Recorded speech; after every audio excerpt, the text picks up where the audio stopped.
એક વખત એક વાણંદ જંગલમાં ચાલતો ચાલતો બીજા ગામ જતો હતો. હવે બાળ મિત્રો, વાણંદ હોય ને તો એની પાસે એની થેલી તો હોય જ તે.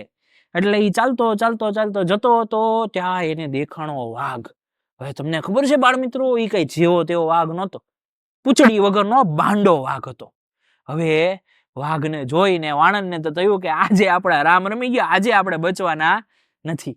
એટલે એને તો વિચાર્યું ને હતો પાછો અક્કલ લકડ્યો. એટલે બુદ્ધિ લગાવીને વિચાર્યું કે આ વાઘ મારી ઉપર હુમલો કરે એ પહેલા એને હું અહીંથી બગાડું. એને તરત જ તે મોટા અવાજે વાઘને કીધું, વાઘ સાલા કૂતરા, તને ખબર છે મેં આ થેલીની અંદર એક વાઘને પૂર્યો છે, આજે હવે તારો વારો છે. હવે ઓલા વાઘને કૂતરો કીધું ને એટલે એ તો એવો ગુસ્સામાં તિલમિલાઈ ગયો કે એને માર્યો સીધો વાણંદ ઉપર ઠેકડો. અને જેવો ઠેકડો માર્યો ને એ ભેગો વાણંદે તરત કાઢ્યો કાચ થેલીમાંથી અને તરત બતાવ્યો. ને વાઘ તો જોઈને ડરી ગયો કે સાચું આણે તો કોકને પૂર્યો છે, હવે હું નહીં બચું, મને પૂરી દેશે તો. એટલે વાઘ તો જે ઊભી પૂછડીએ ભાગ્યો છે, કોઈ જગ્યાએ ઊભો રહ્યો નહીં. અને વાણંદભાઈ મસ્ત ચાલતા ચાલતા ચાલતા એના બીજા ગામ તરફ ઉપડ્યા.